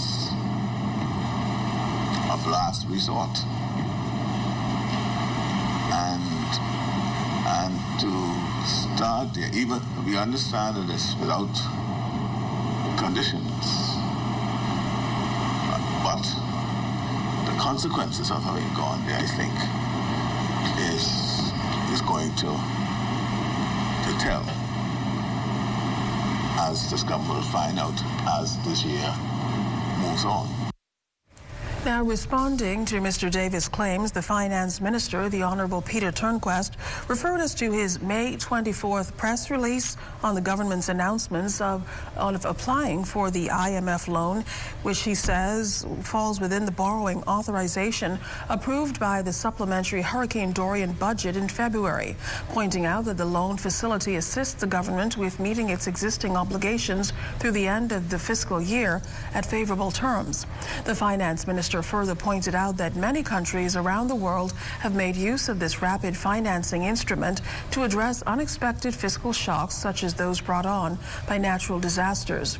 Minister Turnquest told our news team that the PLP leader's comments obviously lack consultation with resources available to him, which may help him to articulate a more informed view. Minister of Labour, Senator the Honourable Dion Folk, says the celebration of workers through the annual Labour Day parade has been impacted by the COVID-19 pandemic, forcing the parade's cancellation. He says, however, unions will take the time to acknowledge the deaths of the 4 women, 56-year-old Kathleen Fernander, Diane Ferguson, Tabitha Hay, and Tammy Gibson, who lost their lives during the 2018 Sir Randall Fox Labour Day parade. This Labor Day will be different because of the health safety protocols. They'll be limited what we can do to celebrate Sir Randall Fox Day on Friday. The committee, the union committee, which is organizing this Labor Day, they're looking at several options in terms of how they can celebrate this occasion. It will be totally different and very difficult to enjoy it in terms of bringing a lot of people together. We want to remember our 4 fallen sisters who tragically died 2 years ago during the Labor Day parade. There was some special events that was planned around their memory. So we want to continue to express our condolences to their family and to bring whatever comfort that we can. The Royal Bahamas Police Force has partnered with local businesses to put meals on the tables of residents facing hard times, especially during this COVID-19 pandemic. Cleopatra Murphy has the story. Commissioner of Police Paul Rule and members of his executive team are taking steps to ease the financial burden on the residents they serve. On Wednesday morning, Rule and his team started at the Clacko Street Police Station, where they distributed care packages to some 20 residents in that police district who need assistance. Rule says it was the law enforcement agency's small way of giving back. Over the years, the police have been doing it, and we partner with some of the agencies, and we've been doing donations quietly.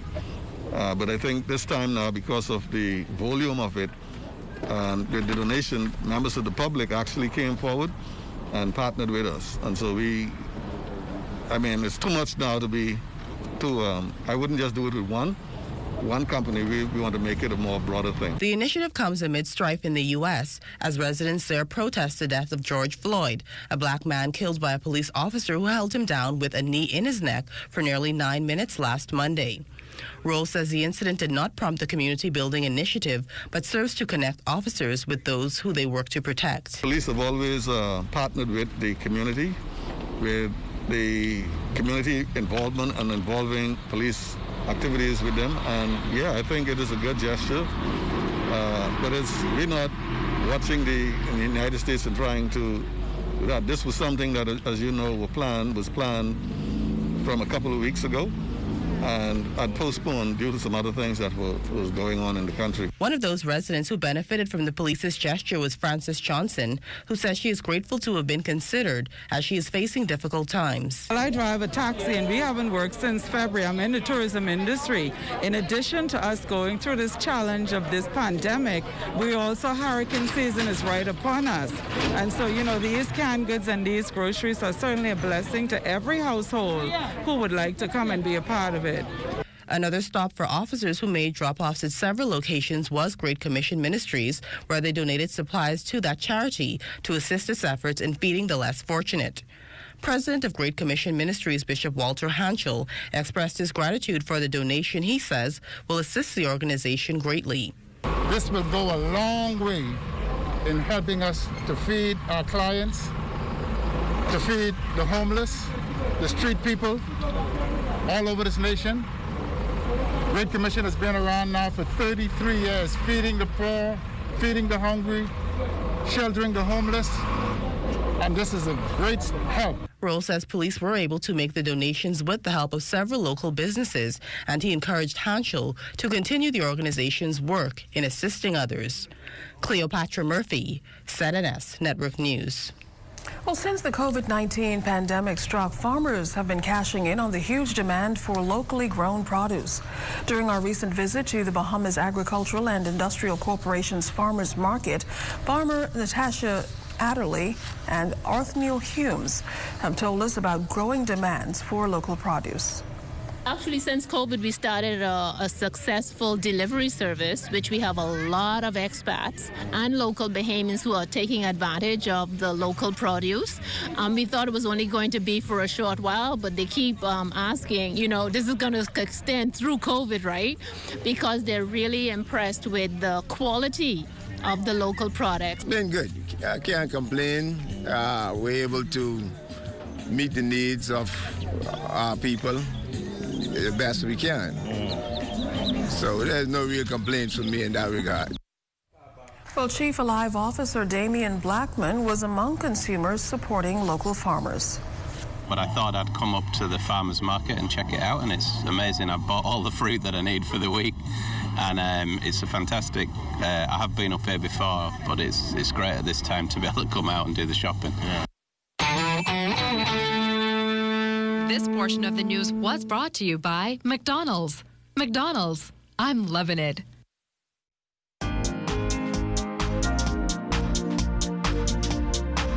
This is your Royal Fidelity Business News. I'm Jimenita Swain. Scotiabank Bahamas is celebrating its second consecutive Best Bank Award after being named on Global Finance magazine's list of 2020 best banks in the Latin American region. The selection comes amid an ongoing and focused digital transformation program being pioneered by the bank to enhance customer service.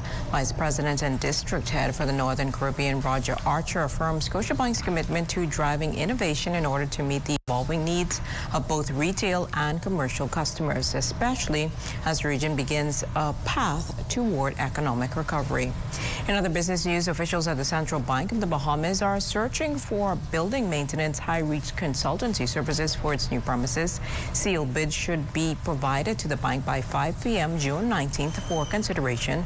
The new Central Bank of the Bahamas project consists of a 5-story headquarter building with 3 floor plates, including a theater. That's according to Market Screener. The bid should also include a cost estimate for the project. That includes a fixed fee for the overall project and a schedule for stage payment that aligns with the time schedule provided, noting that the owner will settle for work performed and presented and not merely for the passage of time. Additionally, the consultant shall include and consider all local codes, laws, and regulations applied to the project. And in international business news, come June 16th, the United States plans to ban passenger flights from China. This as tensions escalate between the two economies. According to the Department of Transportation, the move stems from Beijing refusing to allow U.S. flights to China to resume following the coronavirus outbreak. However, officials in Washington, D.C. say they will continue to engage on the air travel issue. That was your Royal Fidelity Business News. I'm Jimenita Swain.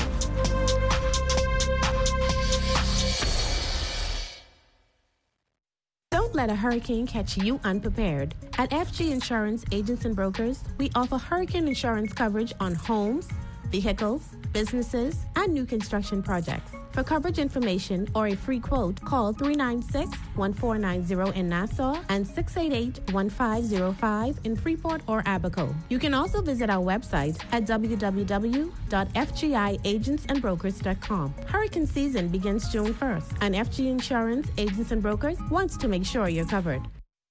There's a lot riding on your power system, from keeping the lights on to the machines running.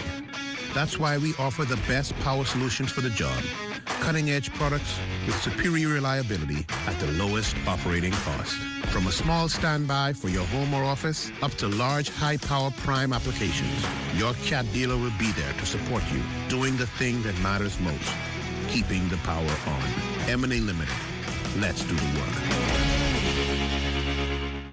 Our business is all about seeing the big picture, moving beyond age-old traditions for greater efficiency and growth, building on the strength of our foundation by evolving with technology and innovation, connecting million-dollar dreams with billion-dollar opportunities. This is our big picture. What's yours? The specials that keep you going at Super Value and Quality Supermarkets. Par Excellence Parboiled Rice, 5-pound bag, $3.49. Hellmann's Mayonnaise, gallon size, $12.99. Chicken leg quarters, 10-pound bag, 89 cents per pound. Rainbow corned beef, 12-ounce can, $1.89. Dana spare ribs, $2.89 per pound. Cardinal cream, large can, 99 cents. Open Monday through Saturday, 7 a.m. to 7 p.m. That's Super Value and Quality Supermarkets. This portion of the news brought to you by Generali Insurance. New COVID-19 cases around the world are nearing the 100,000 mark. Today, 90,352 cases were recorded. The total now 6.5 million across the world. The U.S. making history by nearing the 2 million mark of COVID-19 cases. There were more than 17,000 new cases and 930 new deaths today. India reported more than 9,000 cases, Russia more than 8,000, and Brazil more than 4,000 new cases. Now, in the region, 288 new COVID cases in the Dominican Republic and 281 in Haiti, 15 new cases reported in Cuba, 5 in the Cayman Islands, and 2 in Jamaica. Well, the Anglican Diocese of the Bahamas will resume worship services in churches across the Bahamas this Sunday, June 7th. A statement from the Anglican Bishop, the Right Reverend Leish Boyd, encourages parishioners to contact their local parishes to ascertain the times of those morning services. He says we should all be aware that we are in a new normal and therefore respect all of the protocols and restrictions surrounding worship. Bishop Boyd thanked God for where he's brought the country as we move prayerfully and cautiously and confidently into this new chapter. Well, it's an animal referred to as one of the most invasive species in the world. And after numerous sightings in western New Providence, the Ministry of Environment is confirming the cane toad is back. This is the first concerning re-emergence of the animal since its initial appearance back in 2013. Ministry of Environment officials have reactivated a task force consisting of government and private sector stakeholders set on eliminating the existence of the infamous amphibian.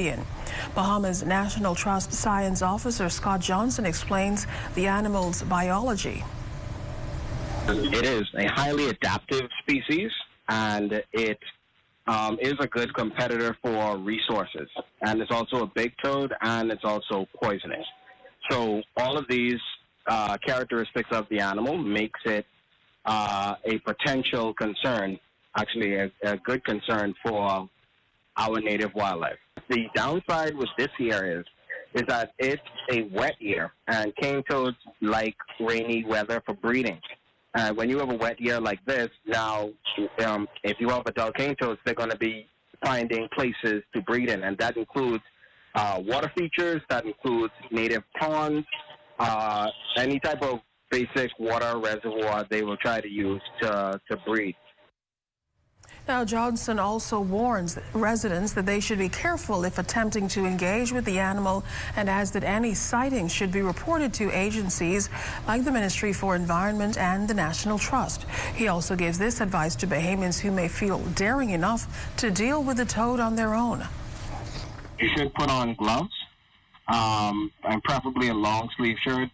You do not want to just get a cutlass. I know a lot of Bahamians think that they can just get a cutlass and chop the animal. That's not a very good idea, because if you try and chop the animal and some of its secretions spurt out on you, and especially if it goes into your eyes, your mouth, or in your nose, that can cause some negative health problems for you. And so you want to be cautious with that. The idea is to grab the toad, put it in a bag, euthanize it, which is like putting it in a freezer for a couple of days, preferably a deep freezer to kill it. A new children's book will soon be published to help children better understand oral health. Local dentist Dr. Shamika Strawn is launching the kid-friendly book on dental care titled The Sugar Monster. I find that even interacting with many adults, I would hear traumatic stories from childhood. And in our society, we intend to transfer that fear over to our children, especially pertaining to dentistry. And I've heard parents in some instances tell their kids, stop doing that. I'm going to take you to the dentist and let them stick you in their mouth, So for me, that is the aim behind it. I think with reading the book, both parents and children would have a greater appreciation for dentistry. Now, Dr. Strawn says writing the book was a family affair, as the characters are based on her own family and the illustrations completed by her husband. Together, they encourage parents to use the interactive tool to help their own children to practice healthy eating habits and oral care. I didn't know exactly how to begin it. First of all, I'd like to thank God for the skills that He provided. But also, I also like to thank another Bahamian artist named Rembrandt Monomore. He's also the person that assisted with the digitization. Right. Yeah. For me, is just that sense of pride in accomplishing this as a family. Like, I just remember the first time Travis held the book, I showed him the book, and he just lit up with this smile. And I was like, aren't you proud? Aren't you happy that we did this? We'll stay up to date with all the latest news on social media, Facebook, Twitter, Instagram, and YouTube. We're back after this. Listen, when you're getting some gas at the gas station, when you're shopping at your favorite grocery store, how you know you're getting exactly what it is that you pay for? BBSQ, the Bahamas Bureau of Standards and Quality. Now, they got a team of professionals trained and working all the time to ensure quality and safety of goods and services. They are doing something called metrology. Metrology works to protect consumers from receiving inaccurate quantities of goods purchased and measured, and to protect sellers from delivering excess amounts of goods due to the use of inaccurate measuring instruments. They have equipment to go in the stores and gas stations all over the Bahamas. What do we use to verify the accuracy of volume at your favorite gas station, you may ask? A test measure. This is a volumetric standard used to verify gas, diesel, and other liquid dispensing devices. They use the weight to ensure the scale is reading properly. Now, when it comes to grocery stores, we use these mass standards. These are specialized equipment used to verify that instruments like weighing scales are accurate. BBSQ is making sure that the consumers are getting their money's worth and that the businesses are getting treated fairly. Because of the work BBSQ does behind the scenes and in the field, quality is a guarantee. This public service announcement brought to you by the Bahamas Bureau of Standards and Quality, the Counselors Limited, and by the Broadcasting Corporation of the Bahamas.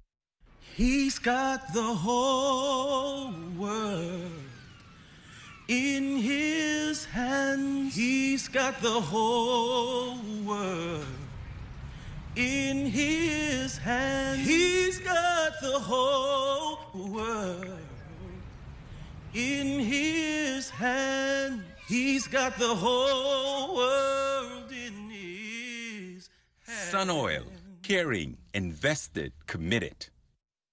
Look, it's simple. Fidelity can consolidate all your bills with our debt consolidation loan. Give you one monthly payment and money in your pocket. So let me get this straight, Miss Financial Coach. You say something about cash in my pocket? Yes. And a savings plan with 5% interest? Wow, finally, a bank that's looking out for me. What do you want me to sign? That's not all. We also offer competitive interest rates and free financial coaching. That's right, LD. You ain't hear me. Where do I sign? When you want to save money on your tile supplies, who you gonna call? The Tile King. When you tile your house and you want to look good, who you gonna call? The Tile King.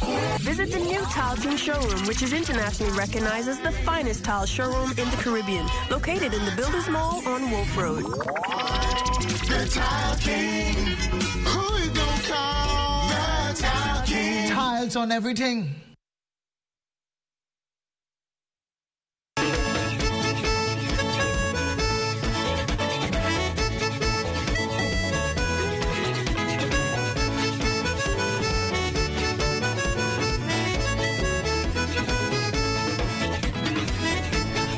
Power and Light confirming the re-energization of its systems on Forest Drive in Murphytown from Friendship Church to Ben Curry Drive. Customers in this area are asked to apply to the Ministry of Works for inspection and provide BPL with a copy of the installation approvals to receive power. Now, cable tests were also completed between Guana, Man of War, and Scotland Keys, which can be used to transmit power once provided from the mainland or the temporary generating sites online. BPL's work in Sweetings Village has been delayed due to shipping the final components from New Providence. There's been a delay. BPL's equipment should, however, arrive in Abaco by tomorrow, June 3rd, with installation by this Saturday. Now, between June 6th and 11th, BPL expects to restore power in North Treasure Key, Murphytown, Forest Drive from Ben Curry Drive to the CMI Church, Pelican Shores, and Man of War Key. Well, Exuma Chamber of Commerce President Pedro Roll is lamenting that many Exuma businesses may not recover from the pressure brought to bear by the COVID-19 pandemic. Looking ahead, he's hoping for dialogue with the government on ways to bolster existing businesses and as commercial business resumes on the island. He gave these suggestions on how to allocate funds the government has committed to shore up family islands. I think like locally owned businesses, as I said, the ones that will be hardest hit are going to be like our restaurants and what have you. And they do employ a significant number of persons. So I would take the majority of that allocation, and we would put certain protocols in place so that we can say, okay, here's what needs to be done. Here are some ideas in terms of new ideas in terms of how the world is going and what people expect now as they come and visit. So let's assist them in the management of their business, right? Even if it means getting assistance with the Small Business Administration in terms of people, persons being on their board. How do we help them and show them? But I would invest a significant amount of money in that area. And then we ought to consider in a real way, how do we incentivize our local farmers and local growers to because there is an appetite locally for people now to get into farming. The country's largest bonefish lodge looking to see a slight uptick in numbers with the impending resumption of international travel. Our Amajal Knowles takes a look. Well, the Andros Island Bone Fishing Club has been the standard for fly fishing resort for over 35 years, operating out of Cargill Creek, Andros, with the capacity of servicing 24 anglers. The past few months, as expected, has been a very dark economic time for the resort due to COVID-19, but the owners expecting things to turn around based on the government announcing the resumption of domestic and international travel. Everything came to a halt, so there was no form of economical activity happening here. We probably had to return deposits to most of our anglers, some of which who didn't receive their deposits back had to reschedule another trip for next year sometime. And so there are some inquiries with respects to booking again. There are a lot of people questioning whether or not they're going to be able to come in this summer, in fact, to do some fishing. So there's some inquiries around. So we're just waiting for the green light to actually open up international flights that are coming into the Bahamas, and then of course the inner island movement, which also impacts some sort of economical movement here. Leadon says he accepts that there will be a new normal due to the coronavirus, but his team will put the necessary measures in place. That are in place right now, where we actually, utilizing all of the various methods of sanitizing the property, the boats and the rest of that stuff, adhering to wearing masks and that stuff. Andros in particular does not have any cases. But when they do open up the inner island travel, there are possibilities of persons that are going to be, unknowingly or knowingly have the virus. And we're very cautious of that. We're very alerted to those facts. As for the sport itself, he says he has been in contact recently with the Ministry of Tourism and plans to introduce the younger generation to bone fishing in order to see it thrive in the future. Preparation for the upcoming season. I'm actually working along with tourism as we speak. It just got out of the boat off the water, and actually training a few new guides, which helps to, keep the industry going. And we have new individuals now entering the realm, and so they've done the training program with the Ministry of Tourism. And these apprentices, they're going through an apprenticeship portion of that very same program right now, where they're utilizing my lodge and a couple of other guides that are taking the new recruits out to train to become, local fly fishing guides. So that's a really great thing, great plus for the industry. For ZNS Network News, I'm Amajal Knowles. Well, it's time for your first check of weather. Let's check in with Chief Meteorologist Basil Dean. Hi, Basil. Hi, Keisha. We are 3 days into the tropical cyclone season, and we're keeping our eyes on Tropical Storm Cristobal. We'll tell you all about that later on in the newscast, so stay tuned. But right now, we're going to take a look at temperatures around the Family Valleys, and they're brought to you by Family Guardian Insurance Company. 81 degrees in Freeport, Grand Bahama, Grand Toll Key at 81, Marsh Harbor, Abaco, 80 degrees in the Berry Islands, 81, Alice Bimini, 81 degrees, 81 also in Harbor Island. Rock, Sandy, Lutra, 82, Otterstown, Cat Island, 81 degrees, 83 in Stanley Key in the Exumas. Also, Kemps Bay, South Andros, and Freshwick in Central and South North Andros also reporting 83 degrees. San Salvador, 81, Rumkey, 81 degrees, 83 degrees in Georgetown, Exuma, 82 in Ragged Island, Clarencetown, Long Island, Crooked Island, Betsy Bay, Megawan, and Acklands at 83 degrees, 84 in Matthewtown, Nagua, and the Turks and Caicos Islands at 83 degrees. And And your boating forecast tonight is brought to you by Builders Mall, home of FYP, the Tile King, and the Paint Center. For all areas, southeast winds 12 to 18 knots, caution flags up, wave heights 3 to 6 feet over the ocean. The low tide will be at 1:15 in the morning, high tide at 7:06 tomorrow morning. Tomorrow, in the northwestern islands, the winds will fall off out of the southeast at 10 to 15 knots, wave heights down 2 to 4 feet over the ocean. So we drop the caution flag for the northwest Bahamas tomorrow.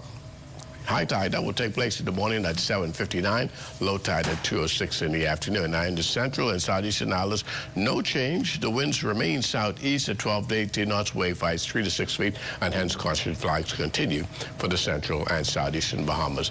And that's going to do it for your boating forecast. Now we're going to take you into your international temperatures, and they are brought to you by Royal Star Assurance.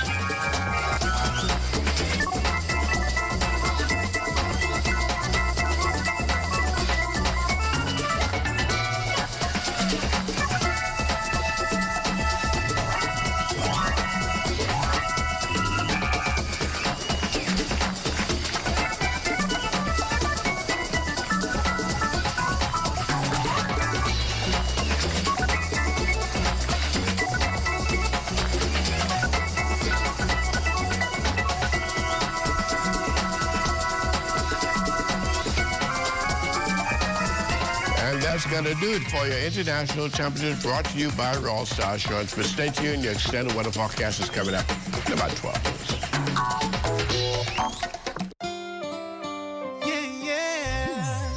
Let's make this moment last forever. Let's start a family together with a house, a car, and kids. Oh, I love the way we live. I got it covered. BAF has got me covered. So live your life. BAF for life. So live your life. BAF for life. So live your life. BAF for life. BAF has got you covered.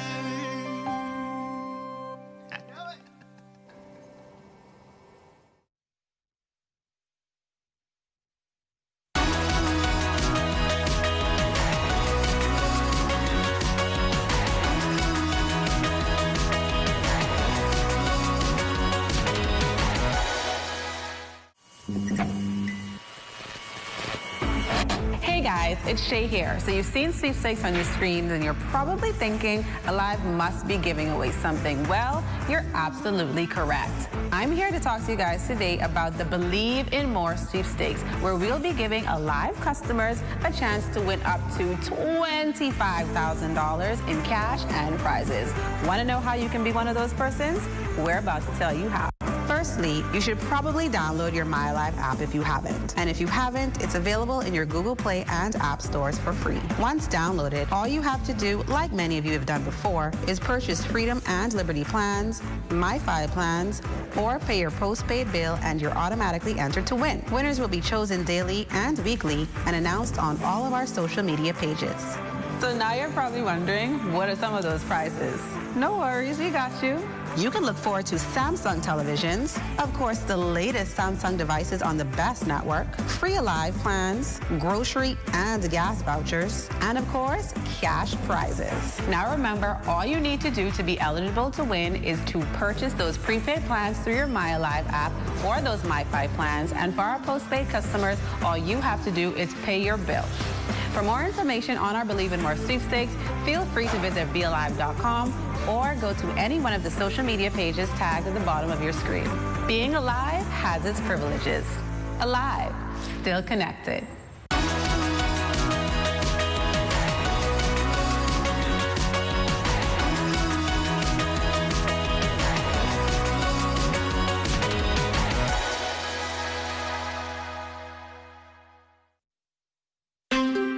Relax, enjoy, savor, unwind, and exhale, knowing we've got you covered every step of the way. Find out why we pride ourselves on being the largest and oldest insurance agency in the Bahamas.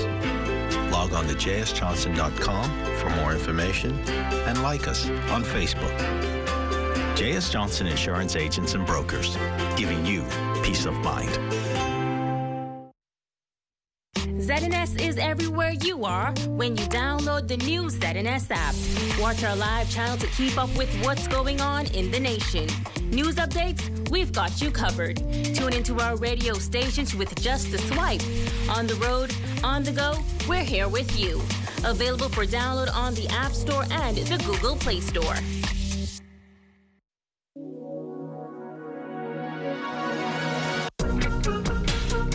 Let's stay COVID-free. Remember the 3 S's. Sanitize, social distance, and stay inside.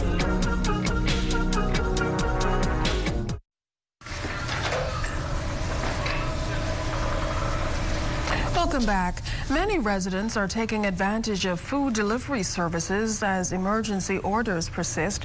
Tonight, our Charles Fisher introduces us to an entrepreneur who's helping as many people as he can. They've been flipping the grill for the past 7 years. Bahama Barber King CEO Chef Kevon Miller, after taking top spot in a grilling contest held back in 2013, says business just blazed. When we were awarded the prize to go to Puerto Rico to represent the country in the regional competition, we started raising funds by ways of doing a grill out on Stable and Park. And after the grill out was completed, when we came back from Puerto Rico, I still had meat in the freezer left over, so I decided to sell food to the neighbors and to businesses around the corner.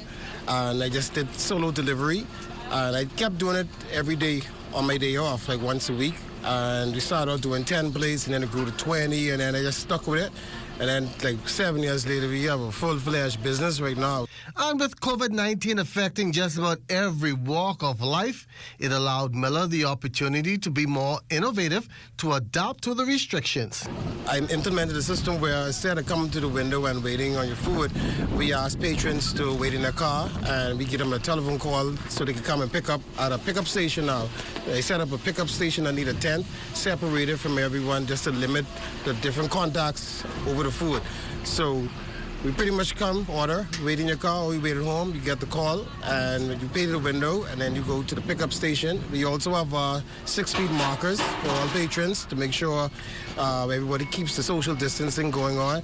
And you're not allowed in the yard without a mask either. All of my employees and all of my customers that come in the yard, in order to enter the yard, you have to wear a mask, and we're going to keep enforcing that until we get the all clear by the Prime Minister. The business only open on a limited basis. That means customers are not getting enough of the delicious plates. The demand is definitely growing, especially with the COVID-19. A lot of food establishments are unable to open, depending on what style they're using. So we're thankful that we are blessed to be able to operate and feed the public.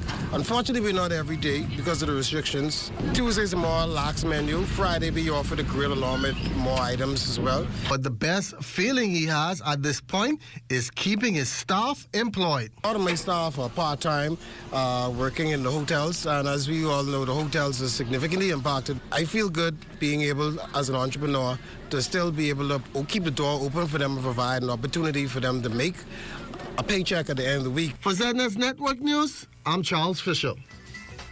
Well, stay with us. We'll check your weather right after this break. BTC has doubled your mobile data to keep you connected. Our prepaid mobile customers will now receive double data when they activate a 7, 10, or 30-day plan. Our postpaid and B2B customers will also receive double data across all postpaid plans to surf, share, connect with friends, family, and the office. Stay safe and connected with BTC.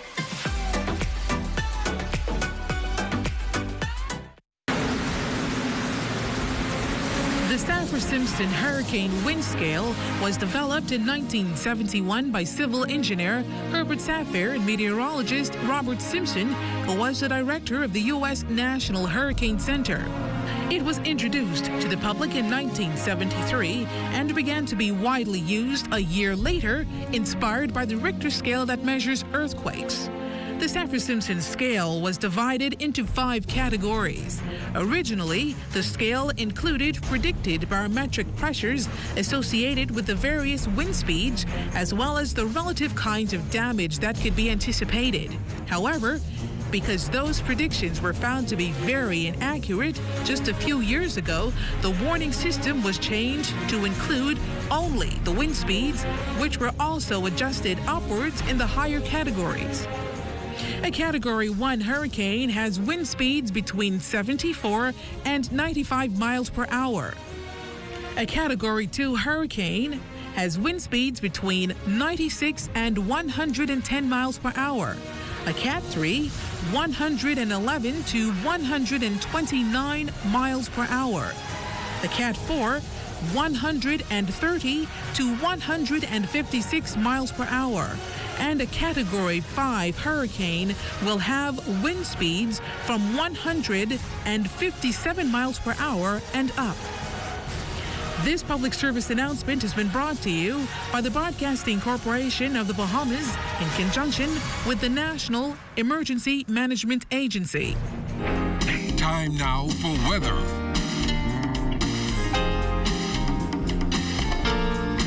In our final look at weather, we continue to monitor Tropical Storm Cristobal. It's now moving inland, and that means it will be weakening overnight. Right now, it's moving towards the southeast at around 3 miles per hour, very, very slowly. We expect a turn more towards the east, and then later on tonight and during the morning hours, it shifts more towards the northeast and then north. And on that track, we expect Cristobal to take aim then for the coastline of Louisiana sometime early part of next week. But until then, we will continue to monitor the system as it crosses the Gulf of Mexico.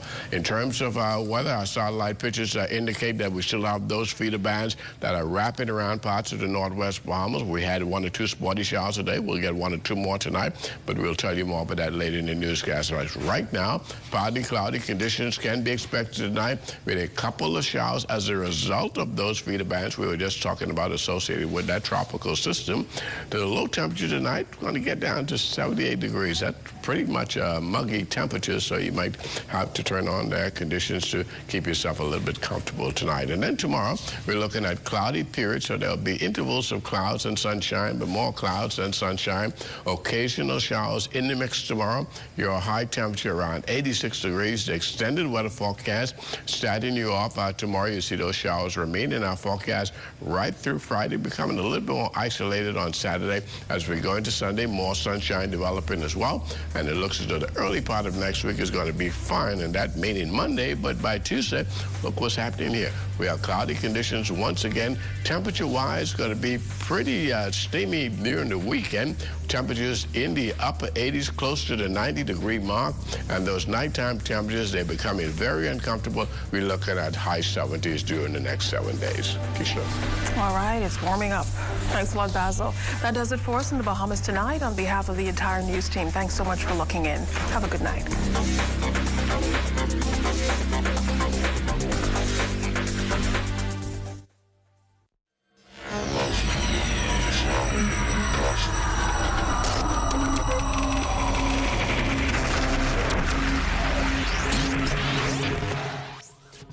You're watching the ZNS Network, the People's Station.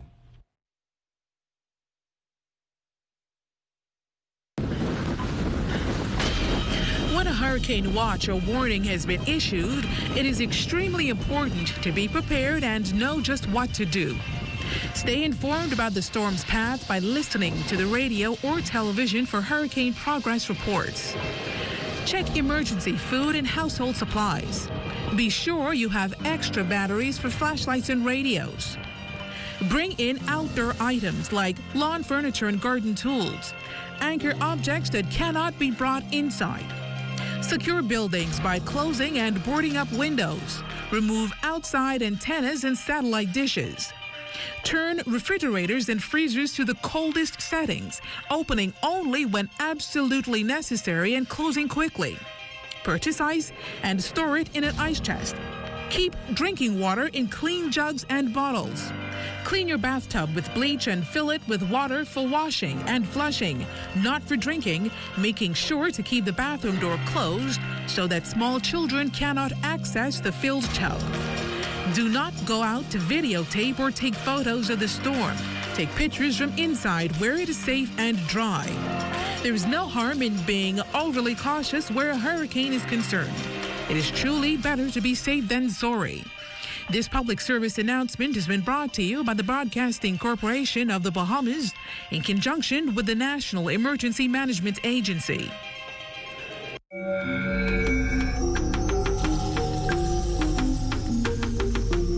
You're watching the ZNS Network, the People's Station. In developing countries like the Bahamas, women make essential contributions to agriculture. And just like those countries, here at home, the effort is being recorded.